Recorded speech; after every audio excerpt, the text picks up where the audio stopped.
ചില പ്രത്യേകതരം വിവരമില്ലാത്ത ആളുകൾ നൂറ്റാണ്ടുകൾക്കും വർഷങ്ങൾക്കും മുൻപാണ് ഇപ്പോഴും ജീവിക്കുന്നത്.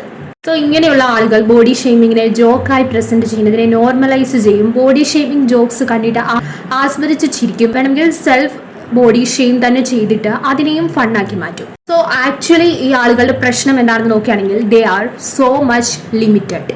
ക്രൊണോളജിക്കലി അവർ അഡ്വാൻസ് ചെയ്തിട്ടില്ല. ഹ്യൂമാനിറ്റേറിയൻ പെർസ്പെക്റ്റീവിൽ അവർ അഡ്വാൻസ് ചെയ്തിട്ടില്ല. അതിലെല്ലാം ഉപരി ബേസിക് ആയിട്ട് ഫെലോ ഹ്യൂമൻസിനെ എങ്ങനെ ട്രീറ്റ് ചെയ്യണം എന്നുള്ള ഒരു ബോധം പോലും ഇവർക്കില്ല.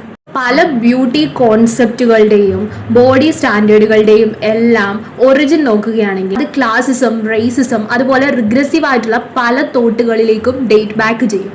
ഫോർ എക്സാമ്പിൾ, ഫെയർനെസ്സിനെ ബ്യൂട്ടിയുമായിട്ട് ഇക്വേറ്റ് ചെയ്യുന്നത് കോളനൈസേഷന്റെ ഒരു ബൈ പ്രോഡക്റ്റ് ആണ്. സോ അത് വൺസ് കോളനികളായിരുന്ന ഇന്ത്യ, ആഫ്രിക്ക പോലുള്ള രാജ്യങ്ങളിലെ ആളുകളുടെ നിറത്തിനെ ഡീഗ്രേഡ് ചെയ്ത് ഉണ്ടാക്കിയതാണ്.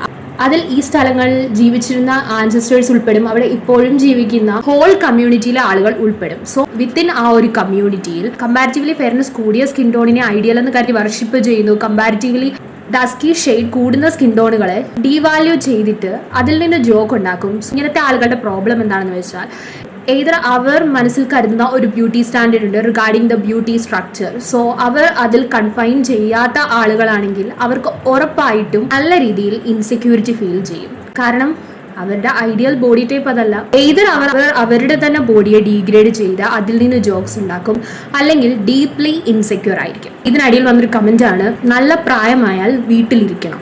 ഉർസുല വോണ്ടർ ലെയ്ൻ ഇവർ പറഞ്ഞിരുന്ന ഈ ഒരു തോട്ടിൽ ബിലീവ് ചെയ്തിരുന്നെങ്കിൽ 61 വയസ്സിൽ യൂറോപ്യൻ യൂണിയന്റെ പ്രസിഡന്റ് ആവില്ലായിരുന്നു. വാലി ഫങ്ക് 82 വയസ്സിൽ സ്പേസിൽ പോകില്ലായിരുന്നു. അതുപോലെ ധാരാളം സ്ത്രീകളും പുരുഷന്മാരും വേറെ ഏത് ജെൻഡർ വിഭാഗത്തിൽപ്പെടുന്ന ആളുകളെയും കാണാൻ സാധിക്കും 60+ ഏജിൽ ഗ്രേറ്റ് അച്ചീവ്മെന്റ്സ് ഏൺ ചെയ്തതായിട്ട്. അവരുടെ എല്ലാം പ്രത്യേകത എന്താണെന്ന് വെച്ചാൽ അവർക്ക് ഇത്രയധികം ചീഞ്ഞ റിഗ്രസീവ് ആയിട്ടുള്ള തോട്ട് പാറ്റേൺസ് അല്ലായിരുന്നു ഉണ്ടായിരുന്നത്. ഇവർ ഇങ്ങനത്തെ റിഗ്രസീവ് ആയിട്ടുള്ള കണ്ടന്റ്സിന്റെ അടിയിൽ കമന്റും ഇട്ടല്ല അവരുടെ ലൈഫ് സ്പെൻഡ് ചെയ്യുന്നത്.